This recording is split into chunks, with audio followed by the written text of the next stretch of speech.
Selamat malam semuanya, perkenalkan nama saya Farhan Duyananda Putra dari kelas 2401 dan hari ini saya akan melakukan analisis terhadap artikel ilmiah saya yang relevan dengan kondisi industri digital pada saat ini. Judulnya adalah Kegagalan Sistematik dan Pelajaran Kritis dari Insiden Kebakaran Pusat Data OVH Cloud Strasbourg 2021. Jadi pentingnya pembahasan ini digarisbawahi oleh fakta bahwa kegagalan sistem dapat menyebabkan kerugian finansial yang masif, teman-teman. Sebagai contohnya, biaya rata-rata dari sebuah pelanggaran data pada tahun 2023 itu dilaporkan mencapai 4,45 juta US dollar. Studi kasus OVH Cloud ini memberikan kita kesempatan untuk membedah kegagalan sistematik dan membedah kegagalan sistematik dalam skala besar dan menarik pelajaran berharga dari insiden ini, teman-teman. Oke, sebelum kita masuk ke studi kasusnya, mari kita perjelas dulu lah konsep dari DRP ini. Jadi, DRP atau Disaster Recovery Planning adalah sebuah pendekatan metodis yang memulihkan sistem dan data TI setelah terjadi bencana. Nah, DRP merupakan komponen esensial dalam kerangka ketahanan bisnis yang lebih luas, yang disebut BCP atau Business Continuity Plan. Fokus DRP adalah untuk pemulihan aset TI, sementara BCP ini mencakup kelangsungan seluruh aspek operasional bisnisnya. Nah, terus ada 2 poin utama dalam DRP, yaitu ada RTO yang pertama, atau Recovery Time Objective. RTO ini adalah durasi waktu maksimal yang ditoleransi untuk pemulihan sistem sebelum dampaknya menjadi tidak dapat diterima. Sedangkan RPO, poin keduanya RPO atau Recovery Point Objective adalah titik waktu di masa lalu di mana data harus dipulihkan yang secara efektif menentukan jumlah maksimum kehilangan data yang dapat diterima atau yang dapat ditoleransi. Nah, mungkin itu tentang DRP secara singkat. Berikutnya mungkin kita akan bahas studi kasus ya dalam insiden kebakaran OVH Cloud ini. Jadi kronologi singkatnya itu kebakaran dimulai pada malam 10 Maret 2021. Itu terdeteksi sekitar pukul 00.47 waktu setempat, teman-teman. Di pusat data SBG2. Api dengan cepat menghancurkan total gedung SBG2 waktu itu.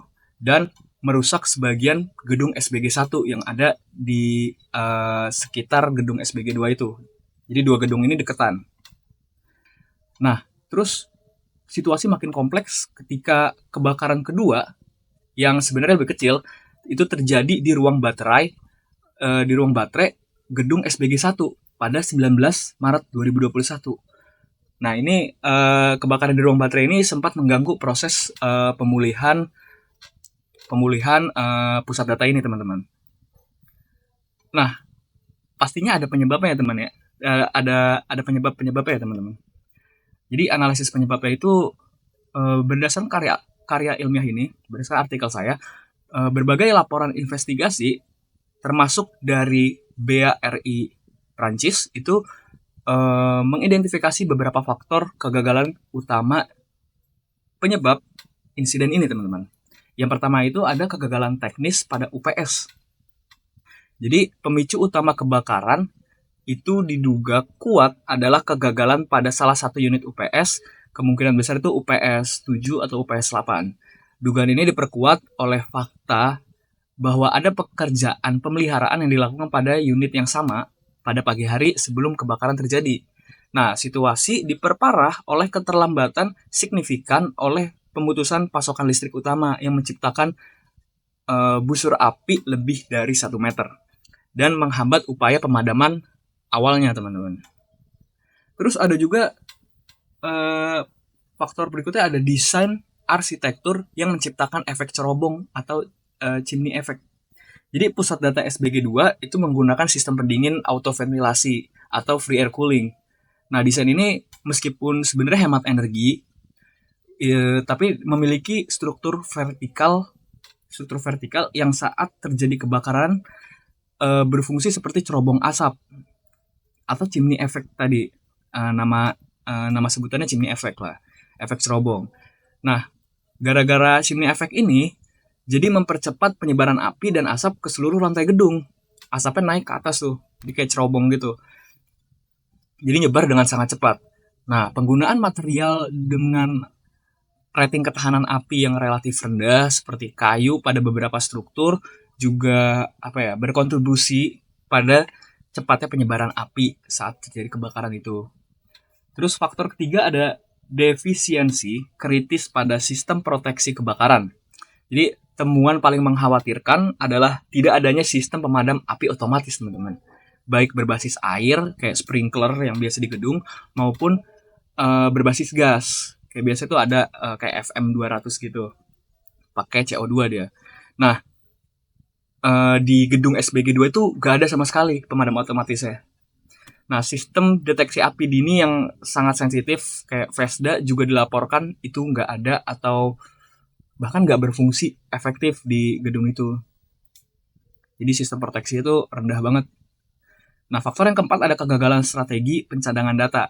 Jadi banyak pelanggan dari OVH Cloud ini kehilangan data secara permanen karena data cadangan mereka disimpan di lokasi fisik yang sama dengan data primer, yaitu di dalam gedung SBG 2 yang tadi terbakar.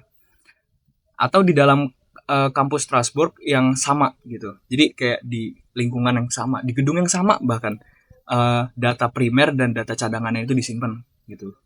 Jadi praktik ini secara fundamental tuh melanggar prinsip dasar DRP yang paling esensial yaitu aturan 321 backup, teman-teman.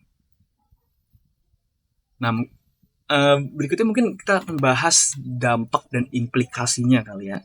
Jadi yang pertama ada dampak operasional. Diperkirakan 3,6 juta situs web lumpuh total, termasuk layanan vital seperti portal data pemerintah Prancis.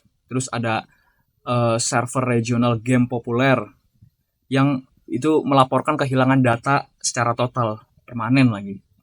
Nah, menarik ya, infrastruktur command and control atau C2 yang digunakan oleh beberapa kelompok kejahatan cyber yang dihosting di sana juga ikut offline. Terus ada juga dampak finansial. Nah, estimasi kerugian finansial langsung bagi OVH Cloud mencapai lebih dari 105 juta euro. Perusahaan juga menghadapi potensi tuntutan hukum gabungan senilai lebih dari 10 juta euro dari sekitar 140 pelanggan, teman-teman. Dampak finansial yang sangat masif ya, teman-teman. Terus dampak yang ketiga ada implikasi hukum. Jadi dalam kasus hukum seperti Bati Cortege atau Blue Pad, pengadilan itu menolak argumen force majeure dari OVH Cloud. Alasannya karena OVH Cloud terbukti telah melanggar kewajiban kontraktualnya dengan menyimpan data cadangan di lokasi fisik yang sama dengan server utamanya. Terus memberikan informasi yang salah mengenai lokasi server cadangan, jadi dipalsukan. Dan bahkan tidak sengaja menghapus data cadangan milik Bluepad saat proses pemulihan. Nah, jadi pelajaran kritis lah dan rekomendasi yang bisa saya berikan adalah seperti prioritaskan redundasi geografis. Insiden ini kan menegaskan bahwa aturan 321 backup bukan sekedar rekomendasi, melainkan sebuah keharusan. Data cadangan harus disimpan di lokasi yang benar-benar terpisah secara geografis untuk melindunginya dari bencana yang sama, teman-teman. Yang kedua, audit dan perkuat desain fisik pusat data lah. Jadi desain pusat data harus diaudit secara ketat berdasarkan standar keselamatan seperti ada tuh namanya NFPA 75 dan NFPA 76. Nah, implementasi sistem deteksi asap dini seperti VESDA tadi dan sistem pemadam api otomatis yang canggih adalah istilahnya kayak investasi yang nggak bisa ditawar lah, yang harus dimiliki setiap gedung zaman sekarang sih sebenarnya. Terus tingkatkan transparansi kontrak SLA. Jadi penyedia layanan harusnya itu transparan mengenai arsitektur layanan, termasuk lokasi fisik data primer dan cadangan. Terus SLA tuh harus secara eksplisit mendefinisikan RTO dan RPO dan pembagian tanggung jawab jika terjadi bencana di sana. Yang terakhir, edukasi mengenai tanggung jawab bersama atau share responsibility. Nah, pelanggan harus memahami nih bahwa penyedia layanan bertanggung jawab atas keamanan cloud infrastruktur fisiknya. Nah, namun pelanggan tetap memiliki tanggung jawab, teman-teman, atas keamanan di dalam cloud, termasuk konfigurasi di ARPI mereka sendiri. Jadi pelanggannya itu, pengguna dari layanan ini juga harus punya eh, DRP itu sendiri gitu. Jadi mereka harus punya DRP mereka sendiri. Oke teman-teman, mungkin sebagai kesimpulannya studi kasus overcloud ini lebih dari sekedar cerita tentang kebakaran sih sebenarnya. Jadi ini adalah pengingat kita nih untuk mendorong pergeseran paradigma dalam industri TI. Fokusnya tidak lagi hanya dalam kemampuan untuk gimana cara memulihkan diri setelah bencana, tapi bergerak menuju penciptaan kontinuitas operasional yang proaktif dan terdesain sejak awal. Jadi kita harus lebih mencegah daripada memulihkan diri dari bencana tadi. Ya, tujuannya adalah merancang sistem yang dapat gagal dengan anggun atau bahkan tetap beroperasi meskipun ada kegagalan parsial gitu. Jadi bukan sekedar memiliki rencana untuk memperbaiki sistem setelah kerusakan total terjadi, teman-teman. Mungkin itu saja analisa atau penjelasan dari artikel ilmiah yang saya buat. Kurang lebihnya mohon maaf. Terima kasih telah menonton video ini. Wassalamualaikum warahmatullahi wabarakatuh.